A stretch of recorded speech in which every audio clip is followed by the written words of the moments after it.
Welcome back, everybody. Today, we're going to be diving into some psychology studies. Really fascinating ones. Oh, yeah. That reveal a lot about human behavior and how we make decisions, conformity, obedience, all that good stuff. Buckle up, because we're going to be exploring some classics like the Asch conformity experiment. The Milgram. The Milgram obedience study. Yeah.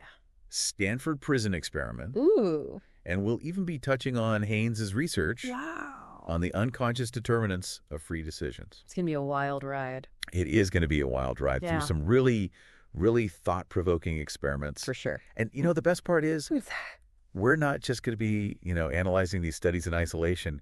We're going to connect them to Chase Hughes's fate model. I love that model. It's so good. Focus, authority, tribe, and emotion. It's so practical. Yes. To see how these seemingly abstract psychological principles actually play out in real life. Exactly. Like in our everyday scenarios and interactions. Yeah. By the end of this, I hope so.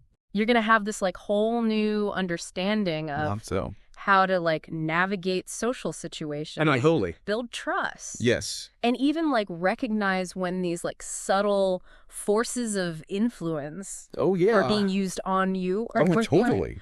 Are we the influencer or are we the influence? Yeah, exactly. Right.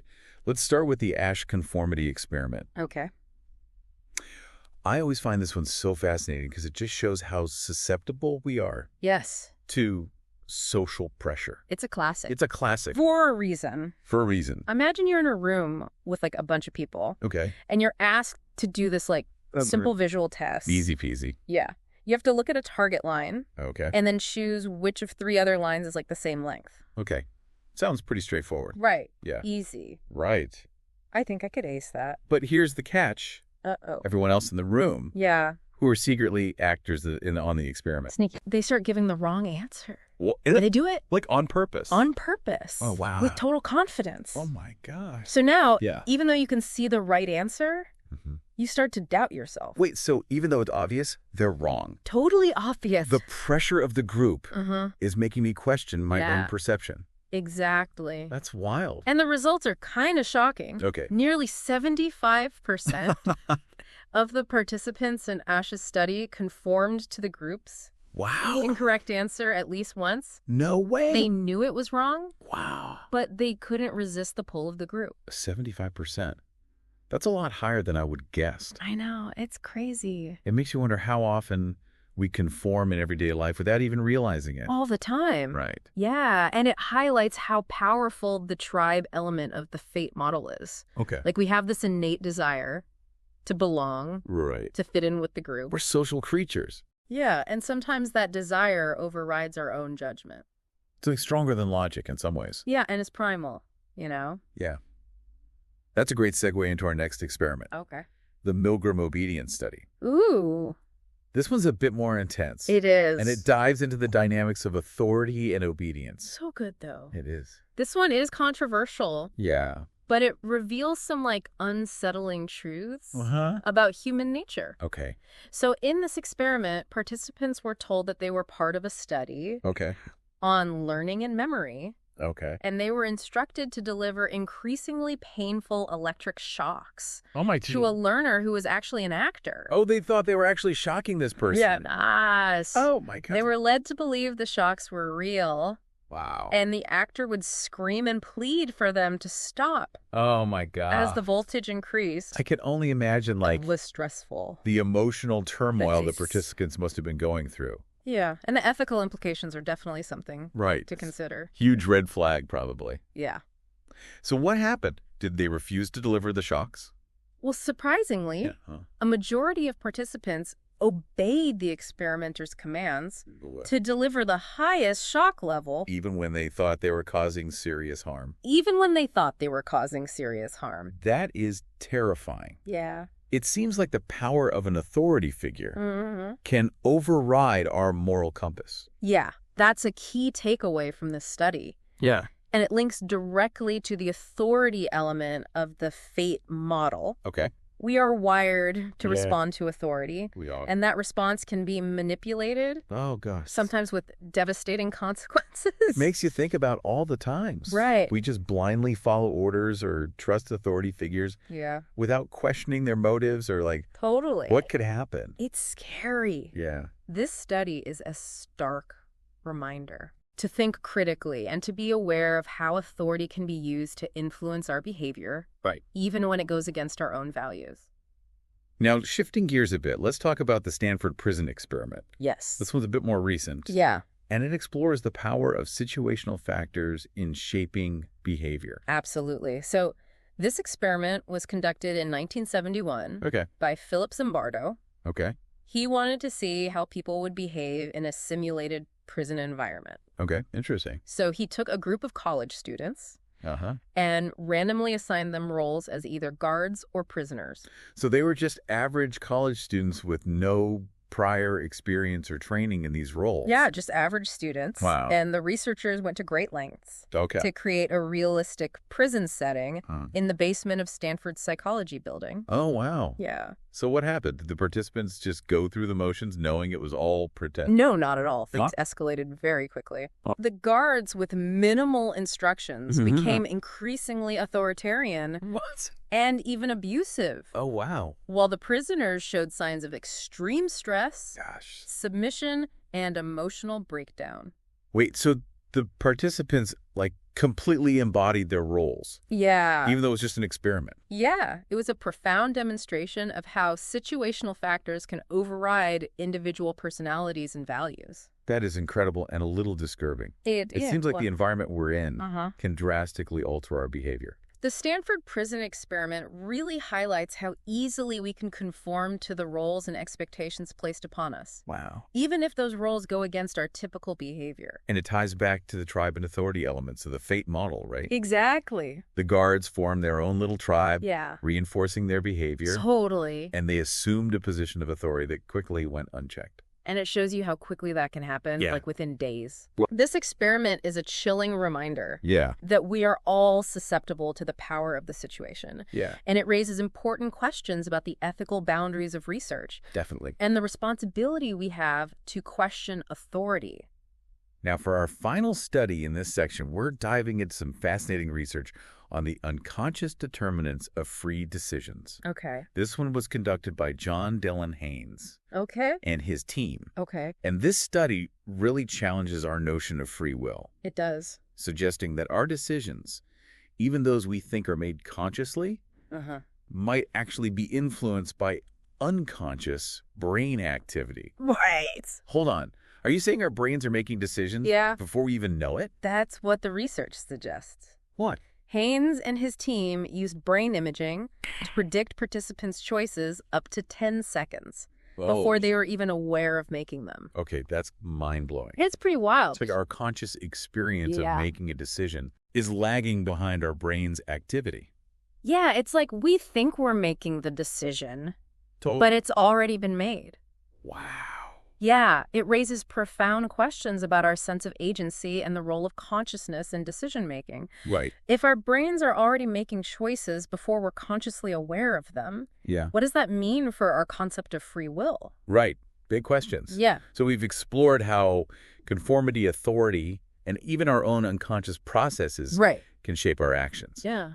That's both fascinating and a little unsettling, right? It seems like we're not always as in control as we think. We're not. Whoa. But understanding these influences is the first step to becoming more aware of them and potentially even mitigating their impact on our choices. I like that. So are you ready to see how all of this connects to the fate model? Let's do it. So let's shift gears a little bit and really dig into this fate model, which stands for focus, authority, tribe, and emotion. And you know what's fascinating about this model is it gives us a framework for understanding how these elements of human psychology can be used to influence behavior ethically. So it's not about manipulation. Yeah, no. But rather understanding these powerful forces so we can use them responsibly. Yeah, exactly.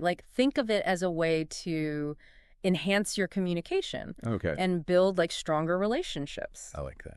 So let's start with focus. Okay. You've probably noticed how certain things like grab your attention more than others.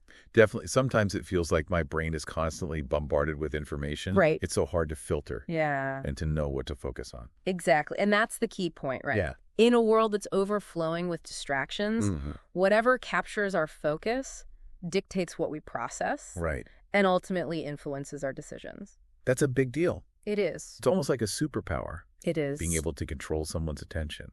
Our sources talked about using novelty and unexpected elements as a way to like disrupt routine attention. Yeah. You know, it's like when a magician uses misdirection to pull off a trick. Oh, that's such a perfect analogy. Right. And the Fate model highlights the power of storytelling as like a way to capture and hold attention. Because stories make information more engaging and memorable. Exactly. When we hear a story, we're not just passively receiving information. We're actively constructing meaning. Yeah. Like we're connecting with characters and events on an emotional level. Right. And those emotional connections make the message stick. Yeah.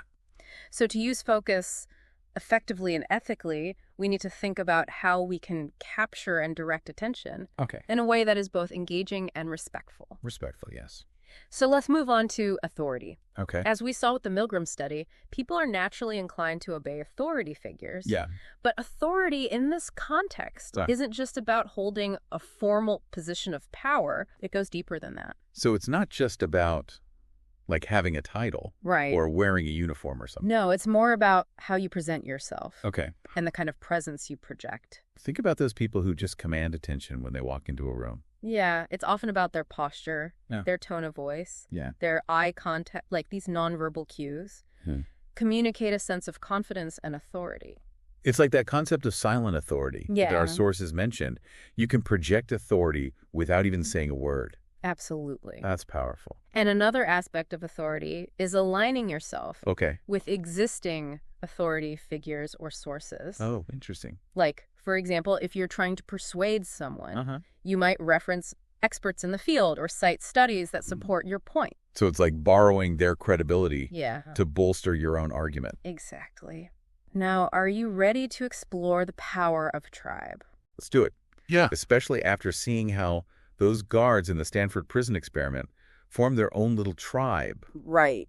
To reinforce their behavior. You bring up a great point. It's fascinating. So the tribe element of the Fate model is all about the influence of social proof and the human need to belong. We are social creatures. Yeah, we are constantly looking for cues from our group to guide our own thoughts, beliefs, and behaviors. Right, it's like we're hardwired to want to fit in, be part of the in-group. Exactly, and this desire to belong can be incredibly powerful, even overriding our own rational judgment. Oh, wow. Think about that study we mentioned earlier, party over policy. Oh. Researchers found that people were more likely to support a policy simply because it was framed as something their political party supported, even if it went against their own personal beliefs. Wow, that's fascinating and a little scary. It is. It shows how easily we can be swayed by the opinions of our tribe, even when we know better. That's why it's so important to be aware of how social proof might be influencing your own opinions and decisions. Right. Are you agreeing with something just because everyone else is? Yeah. Are you letting the fear of social exclusion cloud your judgment?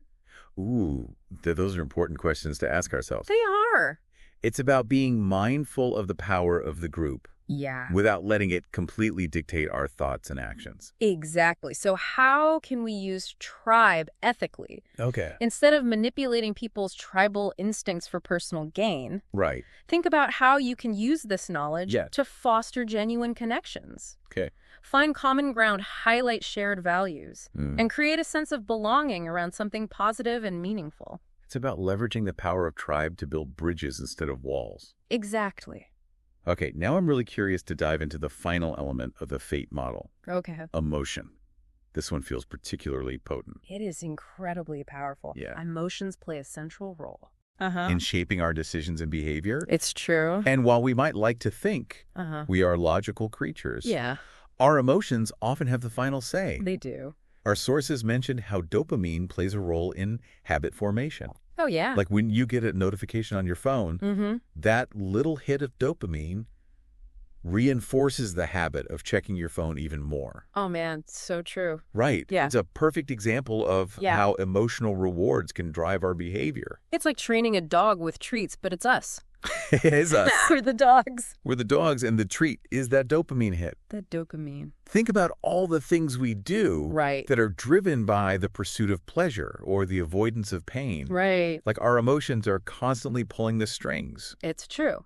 So if we want to influence someone ethically, using emotion, we need to think about the kind of emotional experience we're creating for them. Exactly. It's not about manipulating people through fear or guilt. Yeah. It's about appealing to their values, aspirations, and desires for positive experiences. It's about creating an emotional connection that resonates with them authentically. Absolutely.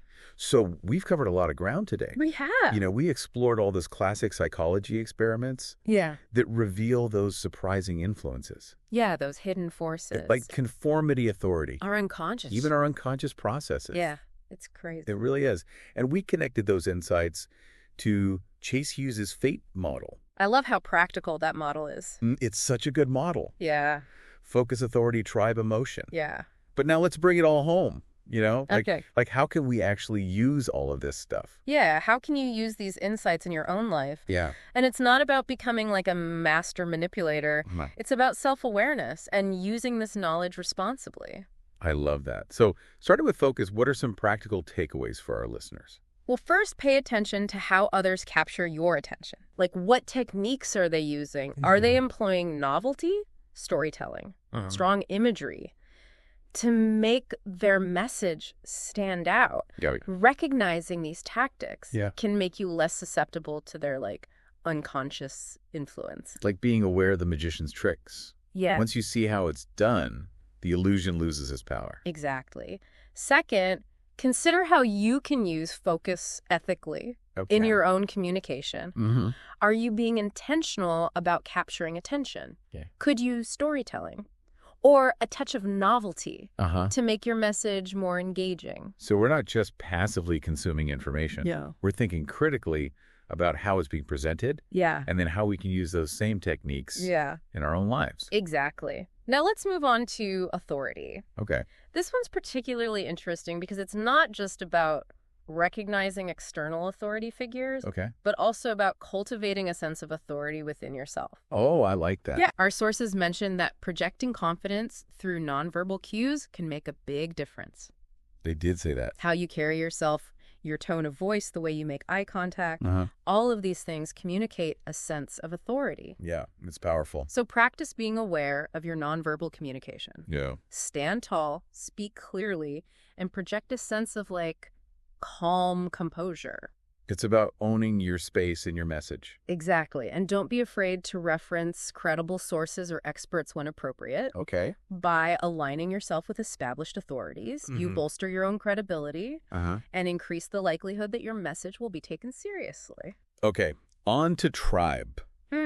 This one seems especially relevant in today's world where we're constantly bombarded with messages. It is. Designed to trigger those tribal instincts. It's crucial to be aware of how social proof and group dynamics might be influencing your own opinions and decisions. Right. Ask yourself, am I agreeing with this just because everyone else in my group is? Am I letting fear of social exclusion cloud my judgment? It's about thinking for yourself. Yeah. Not just blindly following the crowd. Exactly. On the flip side, you can use your understanding of tribe to create genuine connections with others. Okay. Highlight shared values. Find common ground. And build a sense of community around something positive and meaningful.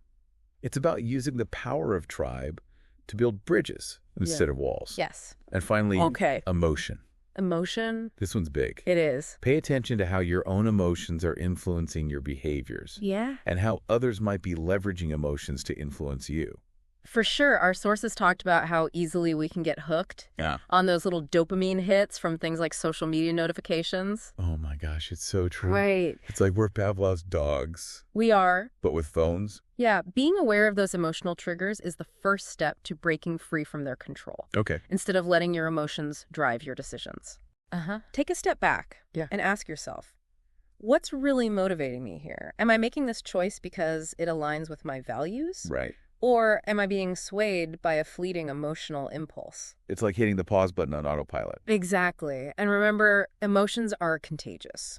Ooh, that's a good one. If you want to influence someone in a positive way, project those emotions yourself. Okay. Enthusiasm. Yeah. Optimism and genuine care are far more persuasive than manipulation or guilt tripping.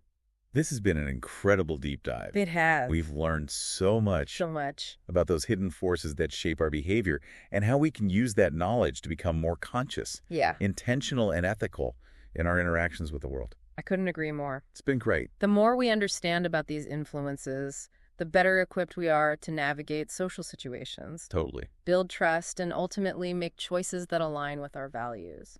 And perhaps the most important takeaway of all is this. What's that? Even though we might not be fully aware of all the factors that influence our decisions, we still have a choice. We do. In how we respond to those influences. We can choose awareness, critical thinking, and ethical action. I love that thought. That's powerful. It is.